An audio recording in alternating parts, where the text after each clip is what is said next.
Oh, they switched it around, right? I pledge allegiance to the The flag flag of the United States of America and to the republic for which it stands, one nation, under God, indivisible, with liberty and justice for all. Good. Do we have a motion to open the meeting? Make a motion to open the meeting? Second it? Wow. I got it. Yep, thank you. All in favor? Aye. All right, good. The first item on the agenda is the approval of minutes for June 3rd. You all had a chance to look at those and review them?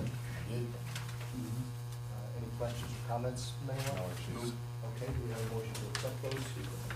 So moved. We'll let Sam move it. I'll second it. All right, Trina, now we're all on the board.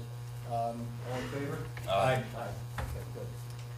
All right, so there is no possible extension or abandonment of applications pursuant to the town code. We do have well, it's two public hearings, but, Lori, do we need to You could open them as one, but you vote get the vote each separate? individually, Okay. yeah. So we can vote to open them, and you can close them together, and then we can Then we go go to, Okay, that's what you get tonight. sure. Okay, so do we have a motion to open and adjourn public hearings for 6 and 8 Glenwood Drive? Make the motion that we open the public hearing for 6 and 8 Glenwood Drive. 10 seconds, all in favor? Aye. Aye, okay, good. So, Yeah, so we, as you're aware, we've had this open, we've heard from the public, we've heard from the applicant. Generally, when there's a little length of time in between, and just kind of check in, see if the board's got any questions, if the applicant's got any updates, and see if anybody from the public has any commentary that hasn't already been commented on. okay. And then, if you feel you guys are comfortable moving to a vote, then I would suggest you do that tonight. Okay. So start with you guys. Is there anybody on the dais that has any questions or comments, or anything that the applicant can answer? And I see council's here for the applicant. Charles, nice to see you. I don't have any. Do you guys have further questions? Do you have anything you want to add? or- Yeah, if I could, Yeah. try to be brief. Just state your name again, if you don't mind, Charles, for the purpose of the record. No problem. Thank you. Before he says Charles, I prefer Charlie. Sorry. That's okay? I figured we were, we know each other, but not That's, we that. know each other, okay, very good. Anyway, I just wanted to summarize for the board the information that we have turned in to the board to consider, starting with the most recent support letter that I sent in this month. I know the board had, from past meetings, the board had a first question about how far up did the flood zone extend of Gunwood Drive. I provided the board with information to show that the flood zone goes all the way up Gunwood Drive, all the way up to its intersection with Wedgewood, back up the street, Wedgewood, that's it. And the elevation there is above mean sea level, 408. So hence why, if we can secure the approval to build these two houses, the houses would be set at an elevation of 410. Town code requires it to be 2 feet above the flood elevation. So they're not in the floodway, they're in the floodplain. And why I believe that information is important to the board is that there was a question about, well, could the applicant avoid the need for a variance by raising the road, the 2 feet to get it up out of the flood elevation? And as you can see from that information, that's really not practical. We'd have to raise the elevation of the entire road all the way up to Wedgewood. There are existing homes there, the driveways are there, the infrastructure's in the road there, so I think it's a physical impossibility to do that. Would also being extremely, if it could be done, even extremely costly, you'd have to rebuild the entire road and affect the 6 or 7 houses that are already existing there. So hopefully the board has got that information and that's a little bit of a summary for it. The second question was, I know that there was a question about, do we have what we need from the DEC at this point? And the answer to that is also yes. We have applied and have gotten what's called a wetlands permit to develop, not in the wetlands, but in the buffer zone, the 100-foot buffer zone from the wetland. I supplied the board with 2 plot plans for these 2 houses that show that the houses and the driveways would be outside of the wetland area, but within the wetland buffer. That is a valid permit from DEC. Those plot plans also show that the wetland designation and the wetland designation does not affect the usable area on these lots, and they can be built in accordance with the dimensional codes that the town has.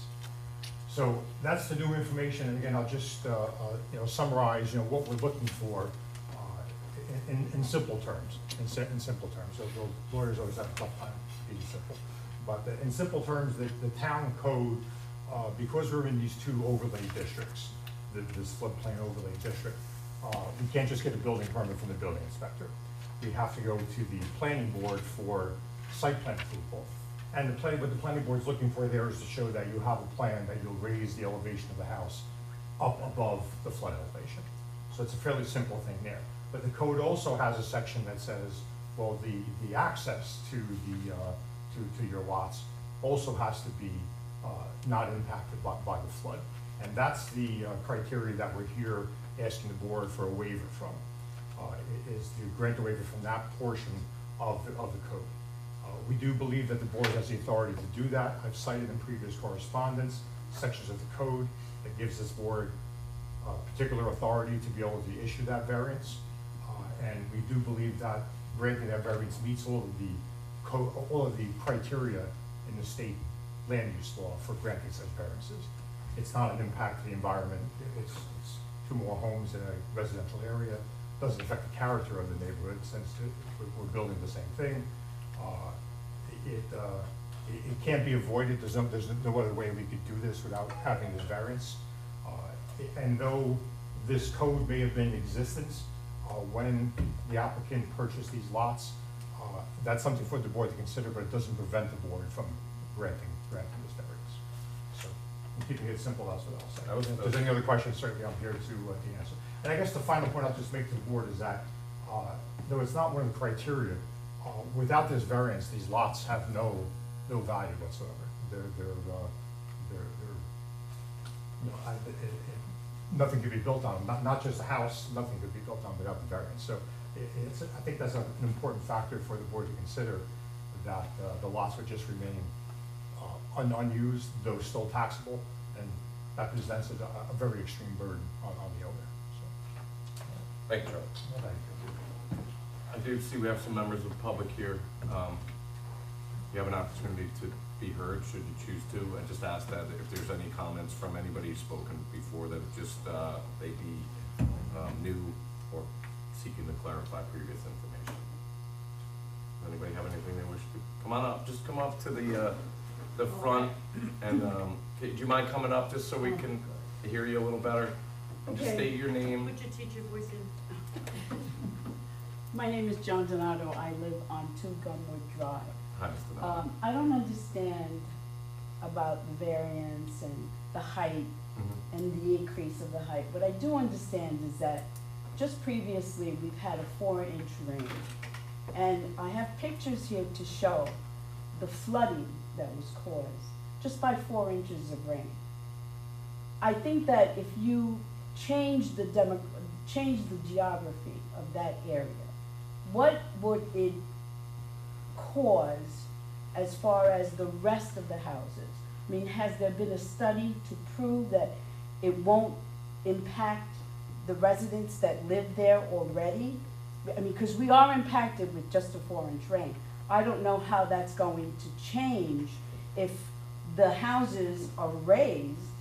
Will that impact the rest of us when there is another occurrence such as this?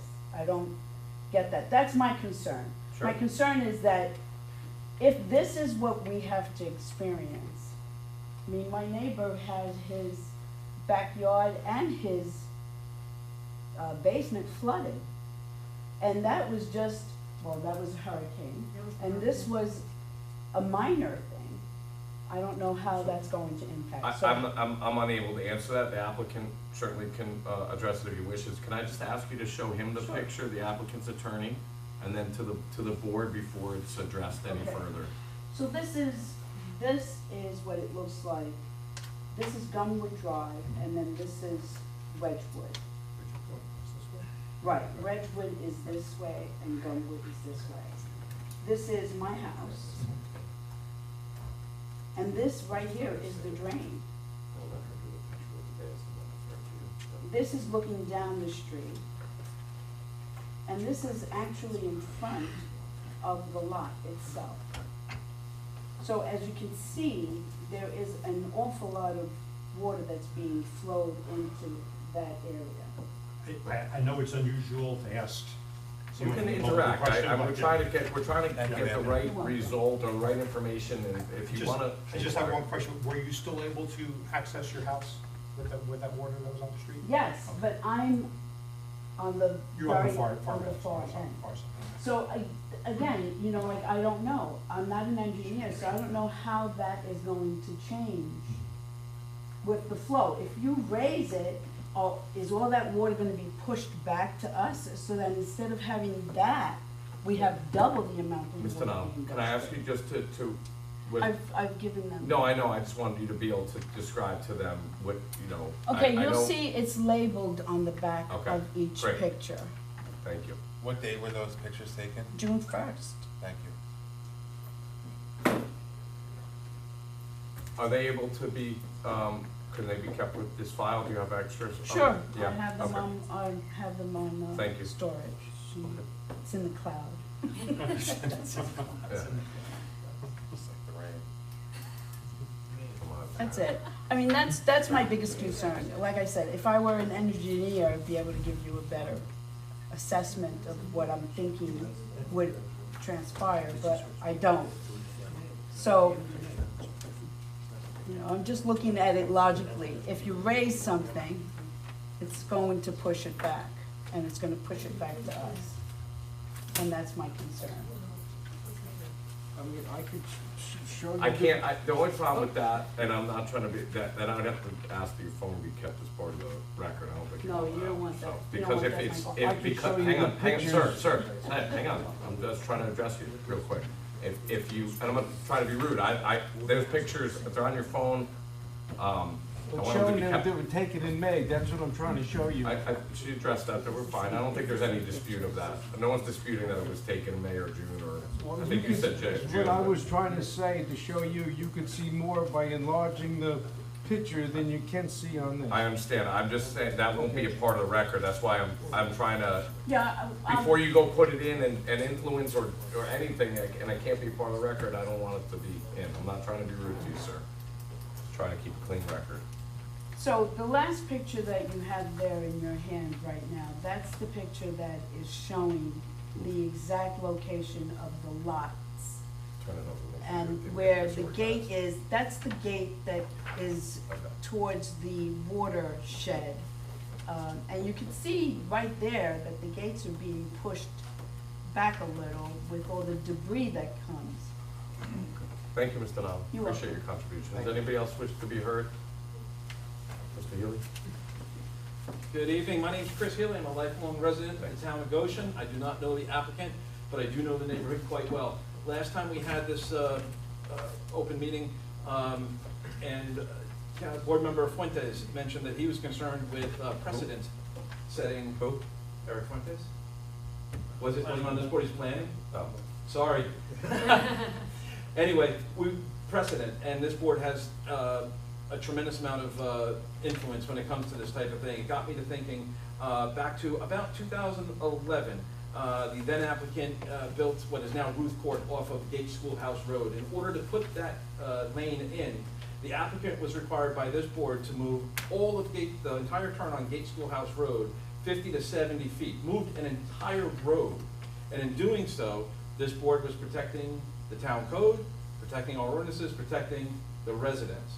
It was good then, it's good now. I understand the applicant wants to build, but the applicant did buy the property with these codes in place. I do not think that it is this board's responsibility to wave a magic wand to make that all go away. I would really ask that the variance be denied. Thank you. Anybody else wish to speak? Charlie?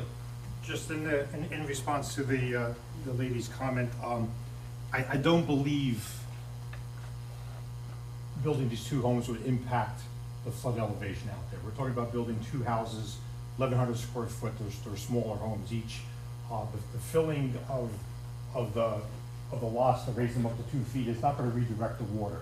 the water you see on the street there is coming from a much larger area that ends up draining that down the road. So you're not really talking about increasing the impervious area to any great degree out there. It's a 1,100 square foot house in a small driveway area, and there's only two of them. So I don't see how that could really impact the elevations out there. I think the information that was presented is useful to the board, though. That does show that even with a significant rainstorm, this area of the street is still accessible. The residents were able to get to their house. If they're able to get to their house, the EMS services would be able to get to the house, and we'd be able to get to the new houses if they were built. So I think that shows that even though the street may be in this flood zone, it doesn't make these lots inaccessible even during a significant rain event. So that's one point. And then the second point, as far as precedent setting, I think I've provided the board with testimony to that before. I've talked about it in some of the correspondence we've submitted. I don't believe it's precedent setting. Every action, every application in front of the board rises and falls on its own. There are always unique circumstances. I think you have here with this application very unique circumstance of two lots that were approved by the town long before this code was put in place. They exist as part of the subdivision. They exist as approved tax lots. They should be allowed to be built on. Thank you, Charlie. I did sort of neglect to ask our building inspector if he wished to be heard during this moment. He's been heard from before, but Frank, if you want to. Yeah, I'll just touch on what resident Ms. Donato was referencing about the current situation and concerns of future situations. And she mentioned the word engineer, and that's exactly the answer. If this was going to go into the direction in the applicant's favor, it would have to be engineered in such a manner that my understanding is, and I'm not an engineer, that the water will not increase any more to your parcels than what it is now. So that's to be engineered appropriately by the applicant or the developer's engineer, and then reviewed by our town engineer. Thank you, Frank. Okay. Anybody else? Just one more point I forgot to Sure. mention. I'm sorry to keep Don't worry jumping about it. around. We want to get it in. The other thing the applicant wanted me to mention that they are the owners of 3 lots on this street, number 6, number 8, and number 10. I think I've mentioned to the board before that they're willing to give up on number 10, that if they were to be able to receive the full permits to be able to build on number 6 and number 8, they would be willing to sign stipulation, make it a condition of the approval, that lot number 10 would be donated to the town. Thank you. Okay.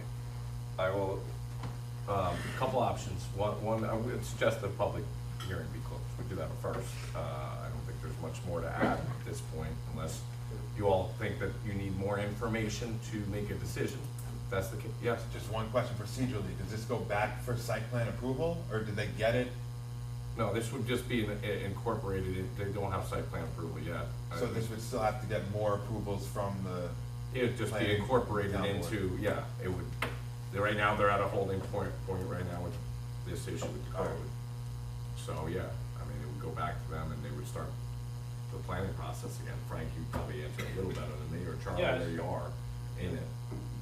I could speak, yeah, Yeah. definitely go back to the planning board. Either way, actually, I can't say either way. Yeah. But if it's a favorable decision, it has to go back to the planning board for future review. And ultimately, building permits for the department. Okay. Yeah, not all of them have, like, it depends on where the process they are, the planning board. Yeah, no, that makes sense. All right, anybody else? No, I don't have any questions. And do you need any more information before we close I mean, you can close the public hearing and information you don't have to vote tonight. If you feel you can vote tonight, I would encourage you to, but if you think you need to get more info, we can still close the public hearing, so. We've been through the project a few times. Okay, and, good enough. I don't know that we need to keep dragging this out. All right, motion to close the public hearing will be the First, we need to have a first step. motion to close the public hearing. Make a motion to close? Ken, I'll second it. Gino seconds, all in favor? Aye. Okay. So that closes the public hearings for both 6 and 8 Gumwood Drive. Do we need to go through the 5 factors with 6 and then go through the 5 factors with 8? Yeah. Or can we, okay. You can say and replicate my comments from 6 or whatever one we do first, but there's gonna be separate decisions or, Perfect. All right, so that's. yeah. So, Let's go through the five factors on starting at 6. so we're gonna have a motion to Before, put this, before we do that, I mean, can we take up the idea that like, the council for the applicant mentioned about a requirement that 10 be donated to the town? Should we sort that out now? Should we, like, it's, if you feel defer to that you, but- I will say this, if you go forward and this ultimately, results in a favorable outcome for the applicant, it was suggested that that be a condition of it.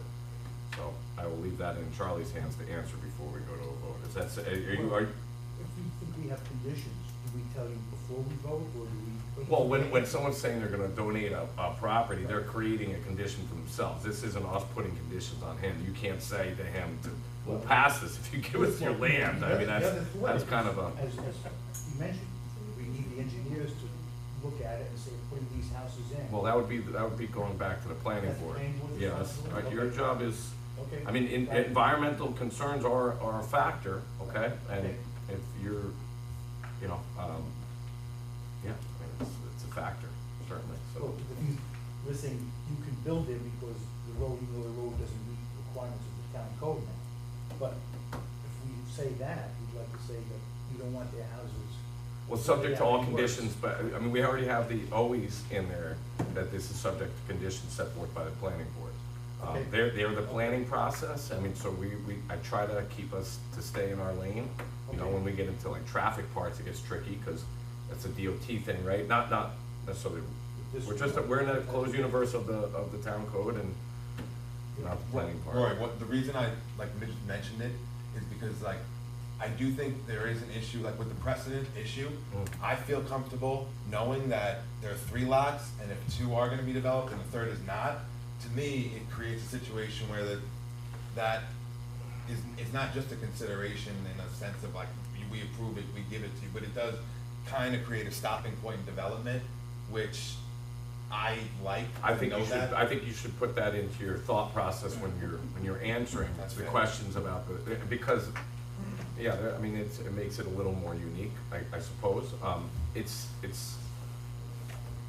I think Charlie would tell you it would be in 6, 8, and there would be 10 in here if thought it could be developed, but it prevents someone else from buying it if this doesn't get approved, you know, Yeah. to try to develop it, and so, you know, that's up for, I don't know.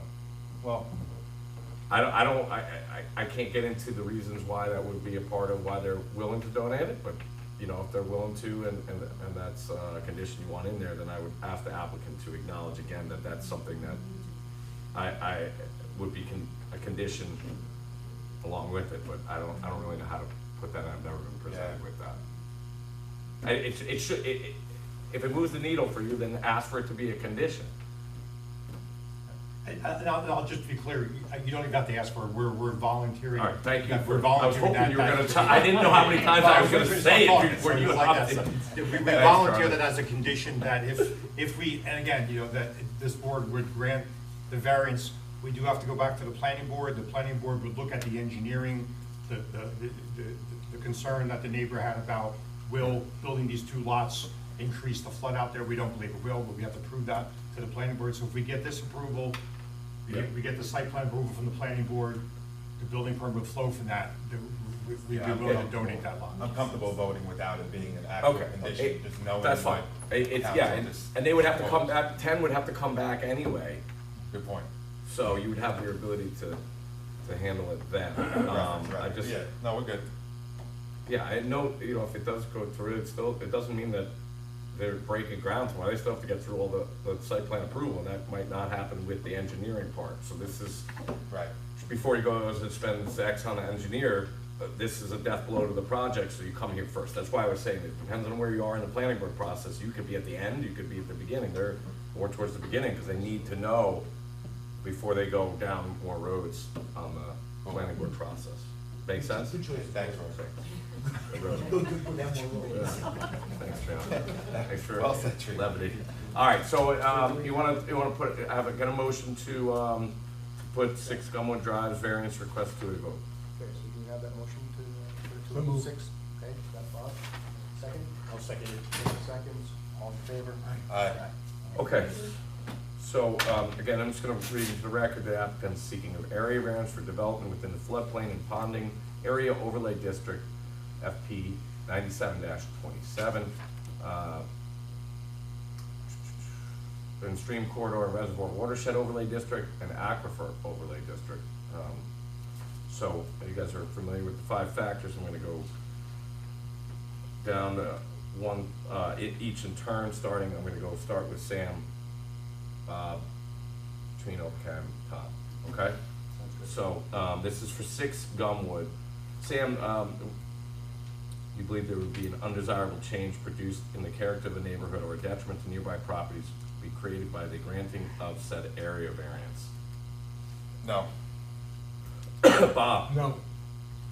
Trino? No, with the assumption that the planning board will investigate. anything else Right. involved with the neighbors. And again, this is character of the neighborhood and detriment to nearby properties. So, and then Ken? No, same as Okay. And Tom? No, again, secretary was. Okay. Number 2, Sam, whether the benefits sought by the applicant can be achieved by some method feasible for the applicant to pursue other than the sought after area variance. No. Go down the line. Bob? No. Trino? No. Ken? No. Tom? No. Whether the requested area variance is substantial. Sam? I think anytime you're asking for an area variance for development within a floodplain or an aquifer overlay district, it is substantial. Yeah. Okay. Bob? Yes, substantial. Trino? Ken? Yes. Tom? Yes. Okay. Again, following Sam's comments. Okay. Sam, whether the proposed variance will have an adverse effect or impact on the physical or environmental conditions in the neighborhood or district. I think if it,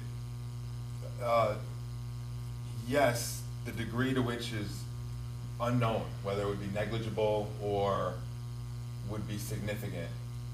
I don't think it will be significant in terms of adding water, the development itself, specifically adding water to the flooding issue, which is already there. I will say yes, but with that caveat. So yes, it will have, yes, because you don't know. Is that where you're, That's- is that a shortened version of that? That's it. Okay. Going down the line, Bob? Yes, same. Trino? Same as Sam. Ken? Yes, same as Sam. Tom? Yes. Okay. Whether the alleged difficulty was self-created, which consideration shall be relevant to the decision, but not preclude the granting of said area variance.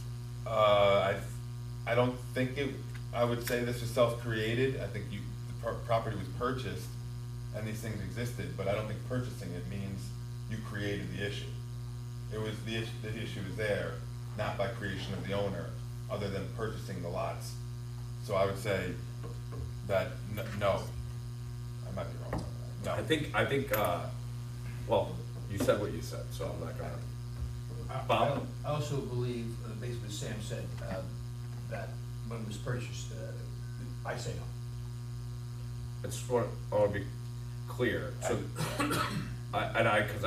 let me let the rest of the group go and maybe it'll clear itself up. Trino? I think quite often in our, what we make decisions on, it is self-created. The owner, it wasn't like we changed the code on top of it when he was already there. The guy, I presume, had lawyers who looked at it and said, well, we got a problem, but they chose to do it. So, yeah, self-created. Yes, I believe it's self-created, because obviously knew it was an issue before he bought the property. Okay. Tom? I agree with this. Okay. I just want to be clear, is that what you were saying, or are you saying that it's not? Because,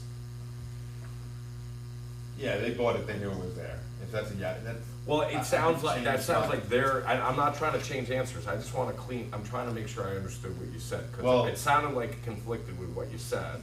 I have the same logic as them, but I came to a different conclusion. I don't know if. Well, I didn't know if should I asked that's it. Wrong or right. No, that's. But, you asked it right. I know. Okay, all right, yeah. All right, then leave it alone, and we'll go into it. Yeah, we'll I'll see. balance it. Okay, all right, so I've gone through the 5 factors, everybody, we have your understanding your reasoning, and I'm gonna ask you for, a vote, individually as to whether or not you, wish to grant this area variance, starting with Sam. Yeah, do you vote yes to give the applicant the area variance they sought? And if yes, what if any conditions, not general conditions, but any specific conditions would be applied to your yes? If it's a no, I don't need any conditions. Without conditions, I wrote yes to approve the variance. Again, to repeat what I said earlier, what counsel for the applicant represented earlier gives me enough confidence that there doesn't need to be conditions on my end. So yes, without conditions. Okay. I'm also a yes. I have no problem with conditions.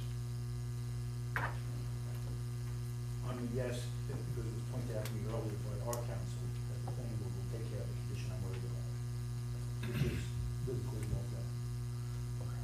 Council, all right. Ken? Tom? I'm a no, because I don't think they presented any circumstances that are unique to that road that would not be applied to any other portion of the town code, except the precedent for us that we would not really undermine that portion of the town code. Okay, so, 6 Gumwood passes 3-2.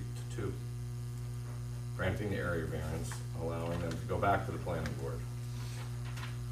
All right, going down the line for, can we get a, Motion to vote on? 8? Yep. Make a motion? Seconded? Sam seconds. All in favor? Aye.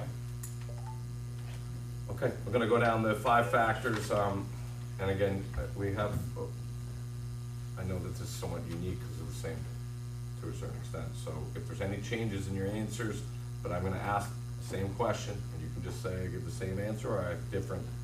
So, Sam, starting with number 1, whether undesirable change be produced in the character of the neighborhood or detriment to nearby properties would be created by the granting of the area variance.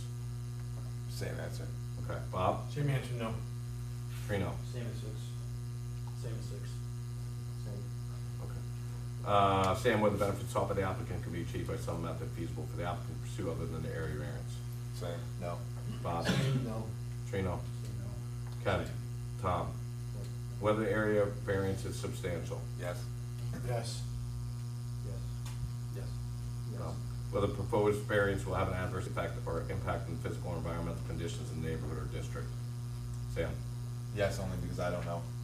Okay. Yes. Yes, same. Yes. Tom? Whether the alleged difficulty was self-created, again, not dispositive, but should be considered. I'm gonna correct my answer. Yes. All right, good. Bob? Moving on, going forward? Yes. 4, yes. Yes. Oh, okay. Putting this to an ultimate vote, yes, a yes with conditions or a no. Sam? I'm gonna give the same, a yes to the area variance without conditions. I have.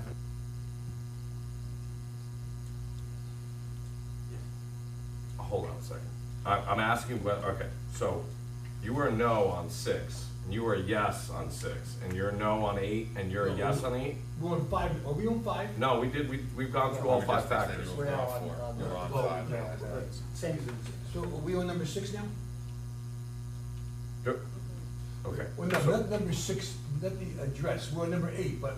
Number 8, there's only Number- 5 factors. The 6th Five. question is yes or no to the variance. And if you say yes, are there any conditions? Oh, no, it's yes on 6. Yes. Okay. Yes on 8. We're on 8. You were a No. yes on 6. No. Hang on, Trino. Yes. You were a yes on Not worried 6. about the numbers. Overall, Not number the 8, variance. not number 6. The. 8 Gumwood variance. Are you? Okay. If so- I could just ask, procedure-wise, you draft it up and then the board adopts the resolution? That's correct. At a future meeting? Okay. That's correct. Thank you.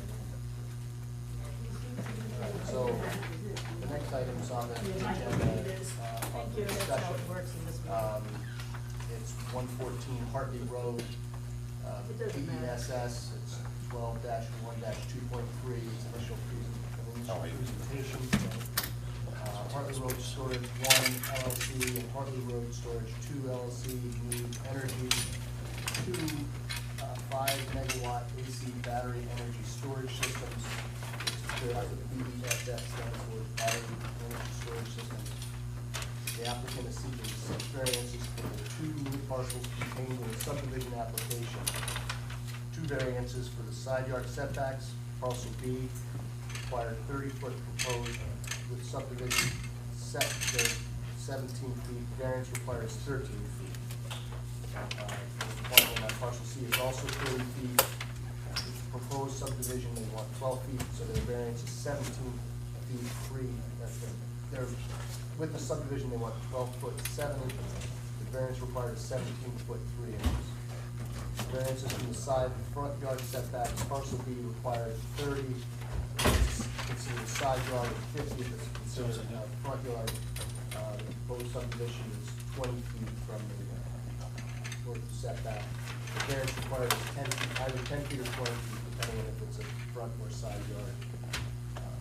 And then the variances for road frontage. Parcel B requires 20 foot.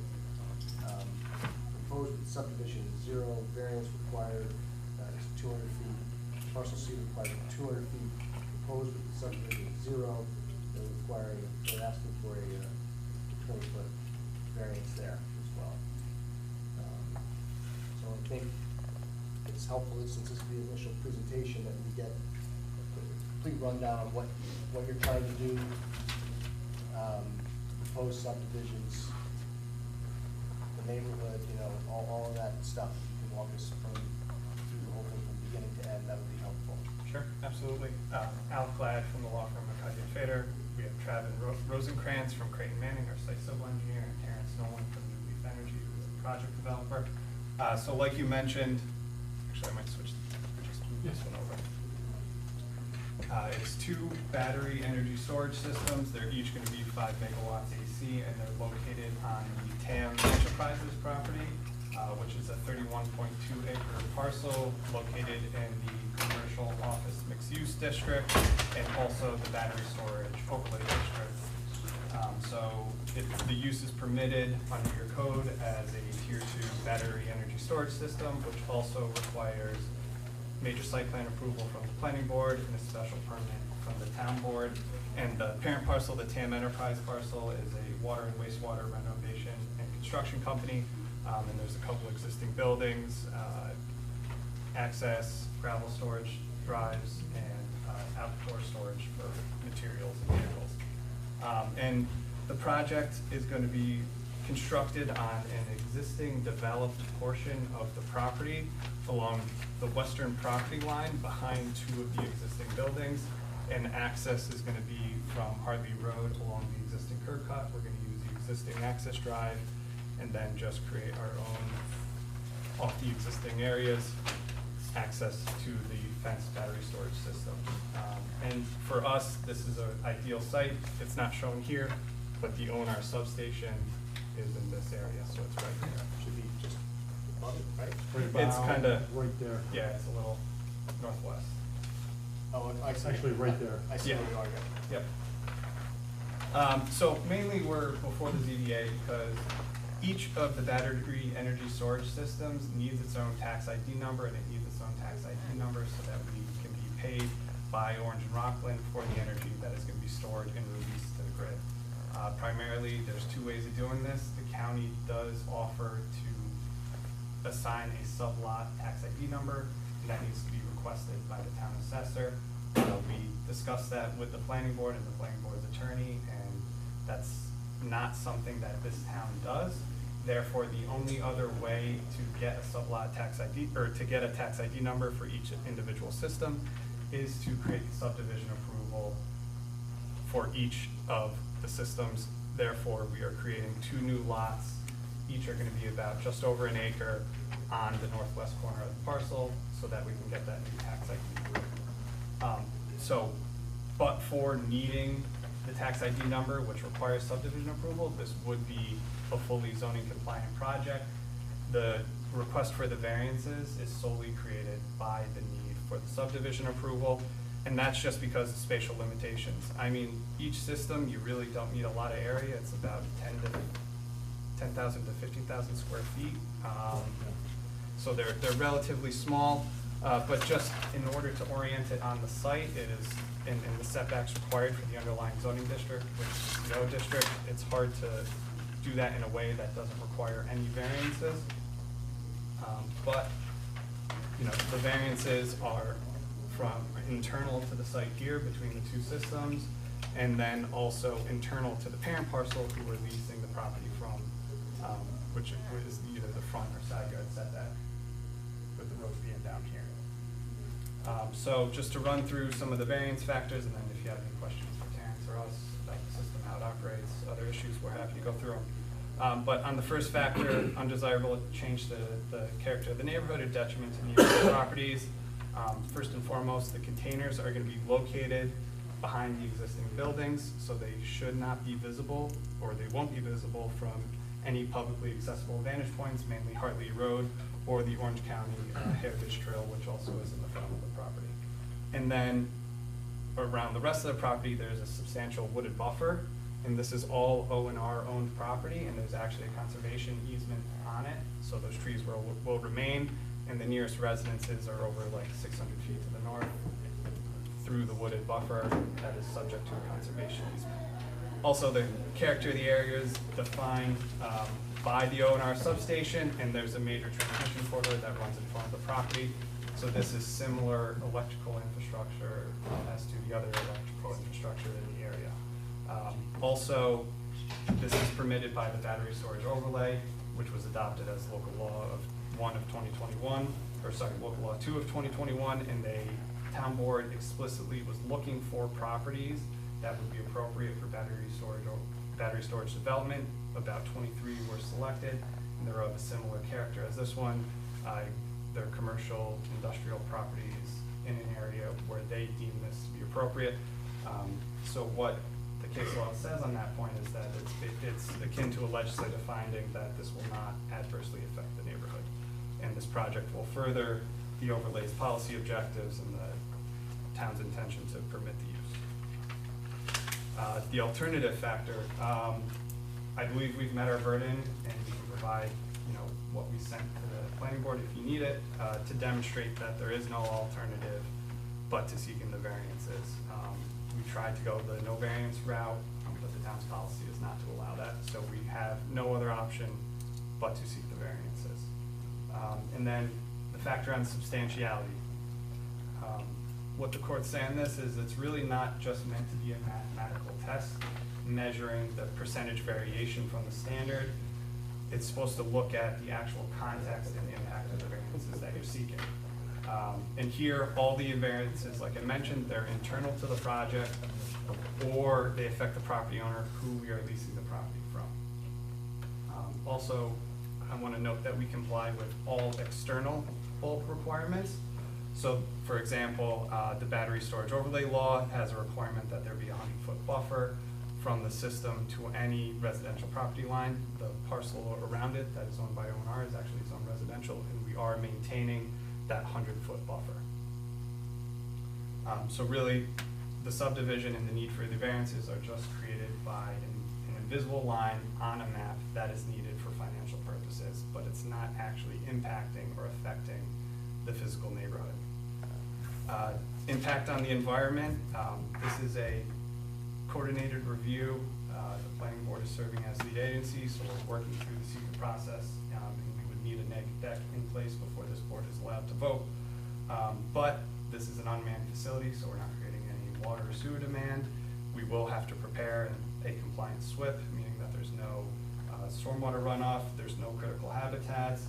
We avoid all on-site wetlands and water bodies, and also this is being located on an existing developed portion of the property. I would argue here, on the self-created hardship element, this is not self-created. There is a way for us to do it without needing the variances, but the town's policy and the planning board's request was for us to secure the sublot, or the tax ID numbers through doing a subdivision approval, which created the need for all the variances. Yeah, quick question. In your advocacy letter, you note you're still looking for input from this end, whether you have the proper request, variance request, right? Sure. So have you you wanna elaborate on that? You have 6 already in, right? Yeah, so we have 6, so it's not changing the number of variances. Okay. It's clarifying which one is actually required. So this is really a question for Frank. Yeah. So if you, just wanna crystallize those in and then we can get you some feedback on that, all right? Yep, so these are the new lots here. Clearly, the variances for here are side yard setbacks. Both, there's the lot line that goes here, that we're too close to. Which parcel is that? Oh, they're both? For both, Okay. for both, so they're mirror images of each Yep. other. Would the variance from this line be front yard setback variance or side yard setback You have variance? 2 front yards, so. Yeah, and I'm just asking that question because when you look at the definition of your code of the front Yes. yard, it very specifically says the space between the building and the road, but we're not actually fronting on the road, which would be 100% variance, so Okay. are these a front yard Yeah, variance? I'm not gonna answer now, but there's been some similar cases for Okay. other projects. Let me review and so I can become consistent. Sure. All right. Great. Yeah, Thanks. that was all. If it doesn't practically affect or change the new proceeding, it's just try to find the correct numbers and make sure we get the correct variance. So that would be the 5 and 6? Yes. Thanks. Guys? You wanna- If you're subdividing, why not make the lots large enough and spread the project out enough that you don't have to seek a variance? You have 31 acres, there's plenty of space to do that, it appears. The main factor to take into consideration is still an operating site for the construction company. There's existing gravel here, there's a shed, there's a septic system, there's a building back here with access. So what this does is it provides the dimensional requirements and then the minimum required area to make the battery storage operational. So that, we would still be imposed to make that operational on the front, at least on the front side, because there are access points along here. There's access, all this gravel is currently being used for storage and access of equipment. I guess, I mean, you're only asking for 13 and 17, put variances in between, you can, I think, looks to me like you can spread this, make those 2 lots a little larger, move the project apart. That distance, I mean, that's not a huge lot change. You know, we're required to give the minimum variance that we can. That's a requirement of ours, so to grant just to make it easier for you is not necessarily the great criteria in my mind. I mean, if that would eliminate 4 of the 6 variances, I think you should consider that. The front, whatever, if it's the front or side yard one there, I mean, I don't know if that can be changed because of the other uses of the property, but again, I would step back and rethink that a little bit. I think that's, I mean, I don't know why, you know, we'd be so stingy about carving off such a small piece when there is more land there.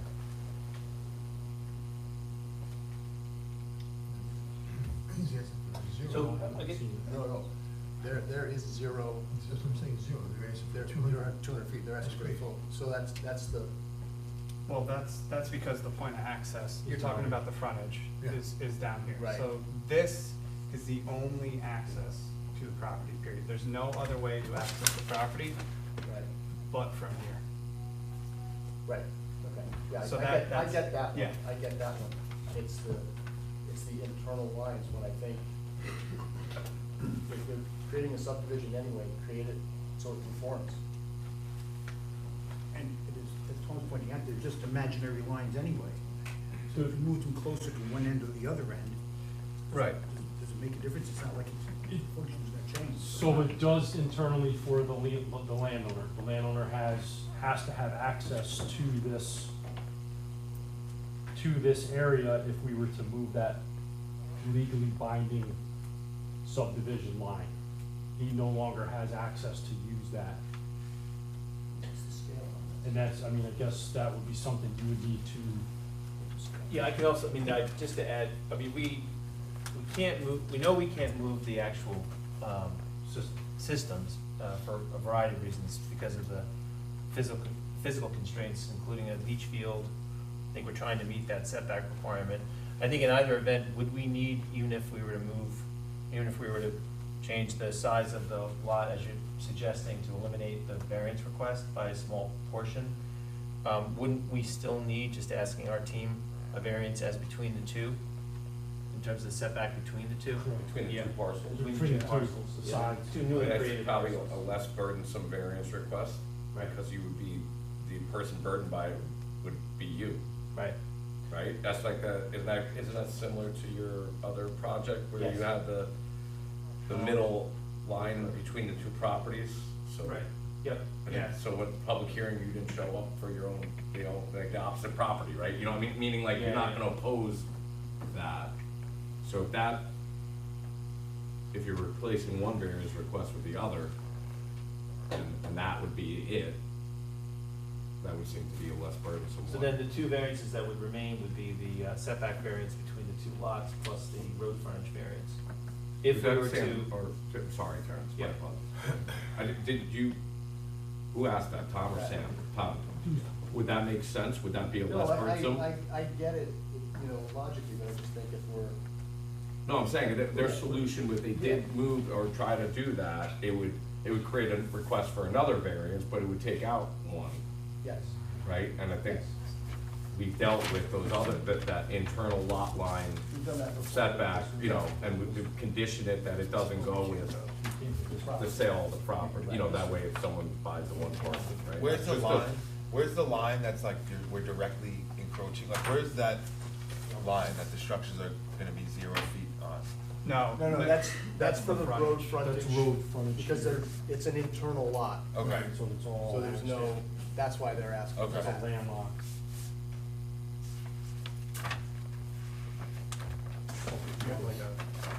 I mean, I have a highlight. I guess, I mean, I appreciate the suggestion, and I'm thinking about it out loud as we're talking, so, in the spirit of like figuring it out. Our leased premises is going to encompass the area immediately around the two systems. But in terms of where we draw the line, so I'm really asking this of our team, in terms of where the actual subdivision line is drawn for the new lots, that could be, I mean, it may be in some cases you would see a line going straight through a leach field that the landowner, currently manages and maintains. So as a tax lot, that's a little awkward. It appears there's plenty of room if you're moving the lines. If this is, if you're a half inch for 20 feet. This is all the main parent, what we're referring to as the parent parcel. So moving this east envelops his septic system, his salt shed. Moving this down would envelop a well and his access. So, nothing you What do you're in saying terms- is that the sorry. line itself will develop that, but your machines would not, but the lots would be bigger. the lots would be bigger, but he would not have access to, is that? Well, I guess do you have a that's- perspective? I want you to jump That would in, and be more- before I.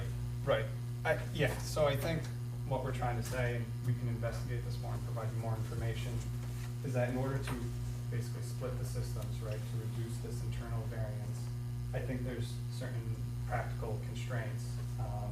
I'm not sure of everything that's on the site, but there's a leach field over here, so there's a certain limit, so there's only so far that we can move this east in that direction to try to reduce that I think, variance. so, Same issue with this side also.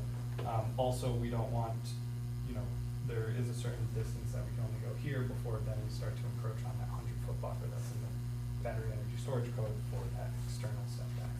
So we can certainly look into it and provide more information as to what we can do or can't do. But there are, I believe, not being as familiar with Site Stratus, practical constraints from physically moving the systems to try to reduce this variance. But we can't reduce this, what we're calling for now, the front yard variance, because we're we're basically at the 100 feet for this way, so we can't go north. And we can't move this line down really, and we can't move the system because then you are getting closer to the building and the access to the building that the current property owner actively uses. And what's in the, I see the gravel, what's in this area directly, I'm sorry, I was. in this area here, where, That is a graded swale. okay. So it'll have, like, water in there? It's actually on that sheet right there, if you wanna flip that up.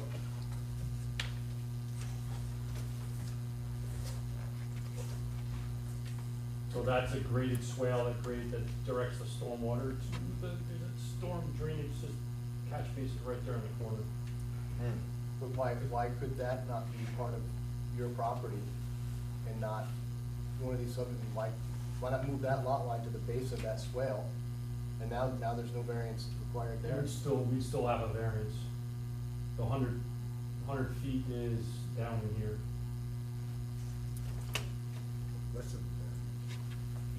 Correct, it would be a smaller variance.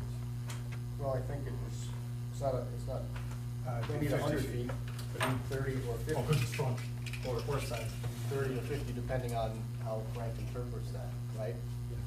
So if you incorporate that swale into those two parcels, the current owner doesn't lose anything because he can't do anything on it anyway. How far is it? How far is the swell? Because you're already at it.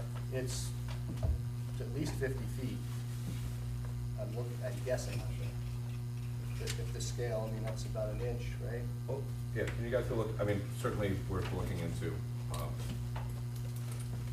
Yeah, I As think we I are hear- charged with giving, if we grant the variance, the minimum variance, and some things could be cost prohibitive, but Well- you'll certainly look into it.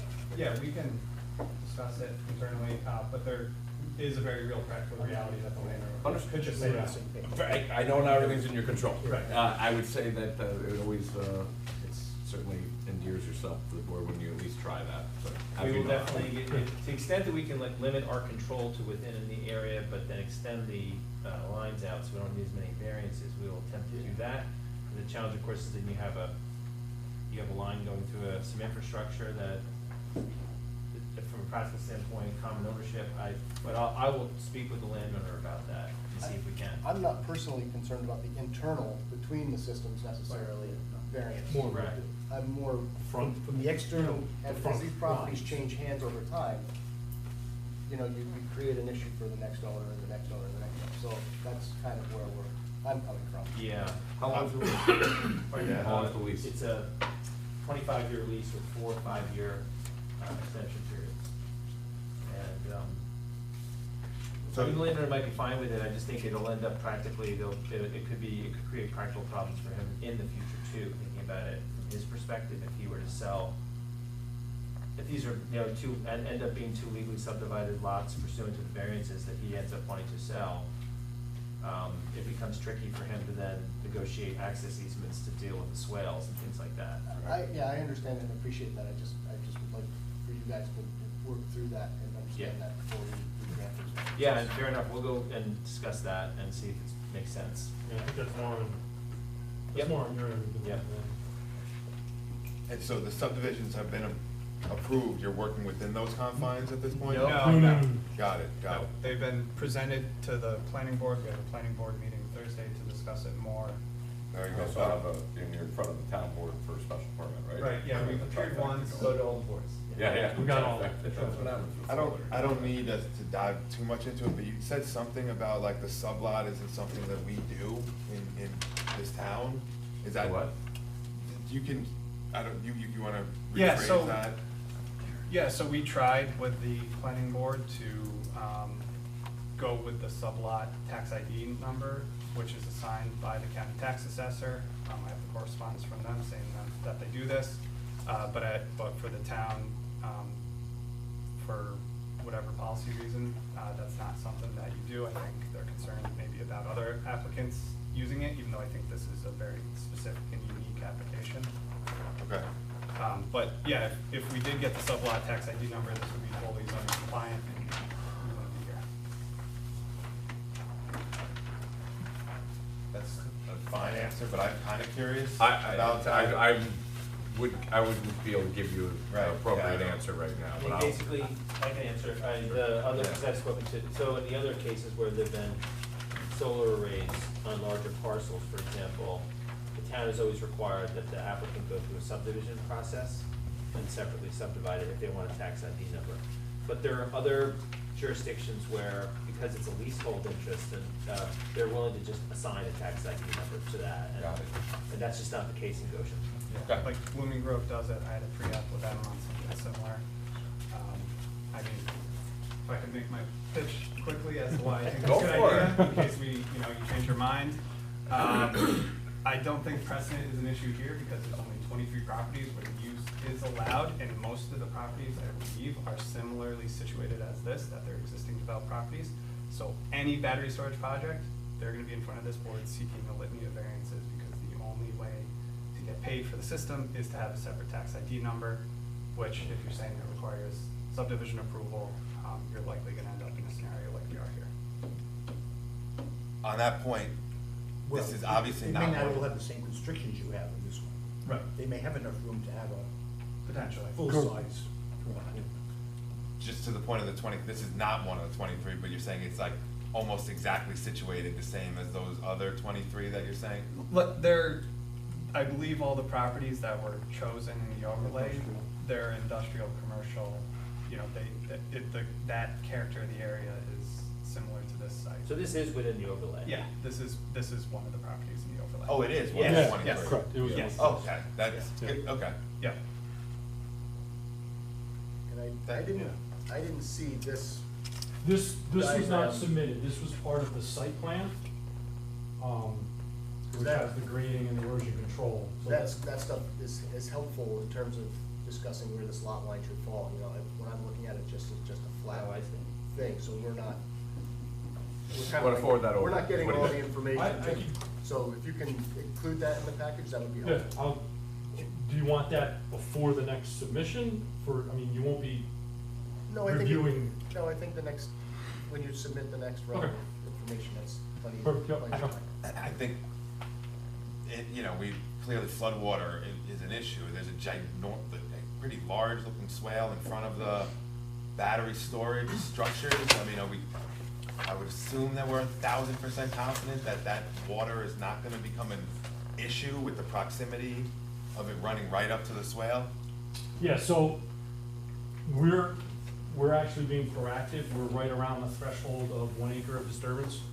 We're about 0.9 acres, but because of, we do TDE reviews on similar instances, we would require a SWIP, because the 1 acre is the threshold. So with the full SWIP, we've done a full analysis hydraulically with You want HydroCAD to just software. elaborate on SWIP for the Yeah, I don't know the level of, Yeah, I didn't I'm want sorry, someone to have This that. is terminology I You speak won't with. embarrass me, me. I figured out too when Thank you. Sam was going. Thank I you. didn't So, know. a SWIP is a stormwater pollution prevention plan, prepared in accordance with DEC general construction permit. They have a general construction permit for a project of this, has a threshold in this area of 1 acre of disturbance. And the reason I mention this area is because there are, east of the Hudson, different towns, different concentrated populations, New York City, they have a smaller threshold for requiring a stormwater prevention pollution ban.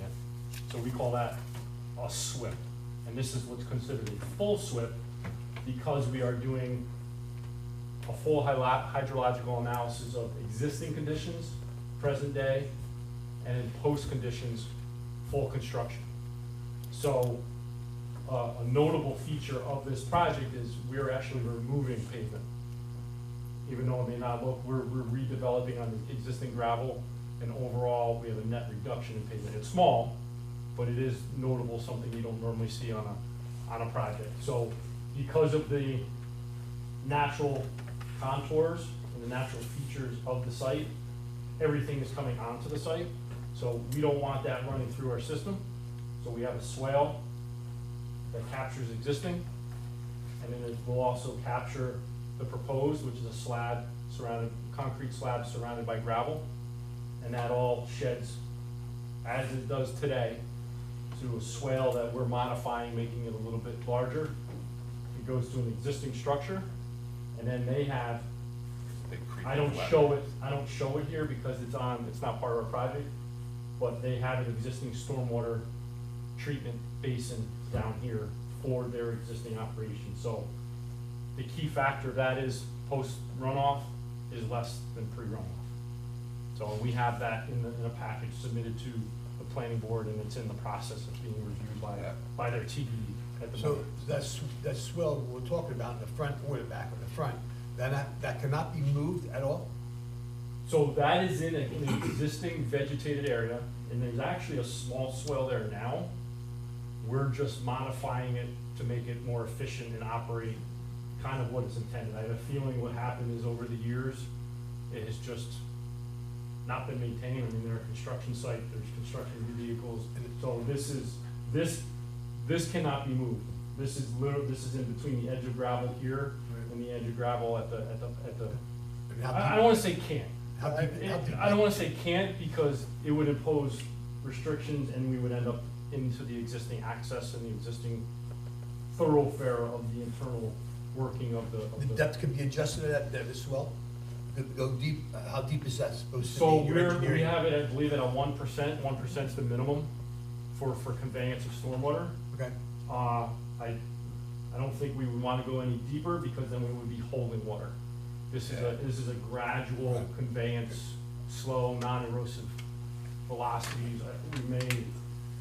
We're still looking if we're gonna do a little bit of riprap, but the intent is just to capture it before it goes on to the pavement, continues further, and then redirect it. And they do have trench drains in front of their existing buildings for that purpose, because everything does come through the site. I remember when they came before the ERB, there's extensive drainage and underground Yeah. piping and on that lot to pull the water to that. Yeah, and we're intending not, really the only trenching that we will be doing is just for the medium voltage, which is still kind of in limbo right now, but we're really just modifying that existing, what I'm gonna call vegetated area, or what's open space right now. We're not gonna modify, we've made it possible that we don't have to modify the rim elevation and utilize the existing. Did that answer your question? I don't, as far as the stormwater? Yeah. That was your Yeah, question. yeah, yeah. Very, very So- substantially. I mean, really internally, we're not adding any pavement, like I said, we're using existing roadway, existing surface. The hatching is just to show you, to show the reviewer, to show that it's compliant with fire access code, so it's a 20-foot road. So, Could you offer 1 minute of context for why the project matters from a renewable energy? So these batteries are gonna be operational during peak periods during July and August when the demand is the highest, and it avoids local brownouts and provide the power that is gonna be necessary to carry that timeframe is in addition to the commercial uses that are now developing in this area. So these are not gonna be active every single day, they're active during those peak times, and they can provide power for up to 5,000 homes each battery for a 4-hour period when they're turned on. So it's why this site has been of interest to Orange and Rockland this substation's identified as a good substation for batteries. Just curious, what are the batteries made? Lithium ion, we've had 2 educational conversations, one with the town board with our expert, and then also with the planning board with our safety experts. And so, certainly they're looking at the model, they're looking at the safety issues, and we're interfacing with the fire department. I was just gonna say, we have access to stay with the fire, not the fire trucks can do much with it. but- Absolutely, yep, we're engaged in all those conversations. Pretty thorough in the town board meeting when they presented. If you wanna go back and watch that, you can get some more context about those questions that were kind of posed there. And the presentation was actually shared with the planning board, I believe, Yeah, separately, there's a separate separately. one. I mean, that was offline, the presentation that was given by the fire. I just have a question, talking about context of the project. But for my own education here, you say 5,000 homes. Which homes are they? Are they Goshen homes? Are they What is it? They're within the larger distribution grid, but they include the substation itself and all the feeders, the distribution lines that extend away from there. But they can also be, those electrons can be transferred to an even broader grid, but generally speaking, it'll be within the Goshen area. Charges at night? It's one thing. Charges at night and, then discharges during the day. And again, it's actually, they may only be, they may be 30 days a year that they're actually utilized. All right, so we have a meeting July 1st, that's our next meeting. Right now, do we have anything on the agenda for that? We do, we have our chief report and document. Okay, is that too aggressive a turnaround time for the questions, or you wanna tentatively be on that, Alec, and then we can kind of figure out from there?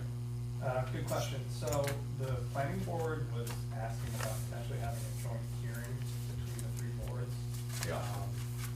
So is that All right, that's, something yeah, the we're, ZBA is interested in? I will reach, I know that I prefer that. I know that Kelly prefers that. There are some board members who don't, who like to have a separate, but let me float that around. I can't answer. That certainly won't, Okay. I think you guys will be back here at least one more time for this group to answer, those questions before we get to that, but I'll look into that. Yeah. So, July 1st. That's our next available, and there's room on it. Next week. What's Yeah. up? I'm sorry? So the submission. We're would be- talking about the deadlines and The deadline for submission would be. Yeah, and if that's too aggressive, then just let me know. Why don't you take the date and then. we would love to take it. All right, so take the date, and then if something comes up, then we can adjust accordingly. Thank you. Yeah, I was looking at the wrong person for that question. Sorry, Terrence. I react to the client. I know, I'm I just was used to just communicating making with that Alex, so I got it. Yeah, all right, are you guys okay with that being on for July 1st? I mean, Yeah. I am. Jessica reports a public hearing, or, and we'll probably a decision at that point, right? When we presume, right? Potentially Gotham, but I don't know, yeah.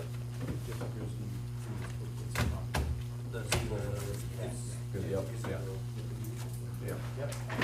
All right, Tom, your ball, we All put right. that on and then you can Yeah, so adjourn. we'll have those three projects on the next agenda. Yep, And I think that's, motion to adjourn. that's fine. You guys are good with that? Yeah, All right. sounds good. Do we have a motion to adjourn next meeting? Make a motion to adjourn? I'll second it. All in favor? Okay. Thank you, guys. Thank you. Thank you. Thanks. We're giving you full site plan. Yeah, I tried to keep it simple. Oh, I don't know. Yeah, I'm trying to figure who you would refer to, because Trino's daughter and I grew up in Brady and sat next to each other all night. Now our kids are best buddies, right, but that's, so like the homes in that area, like, I used to get The problem is, get dropped off, if there's Bus another G.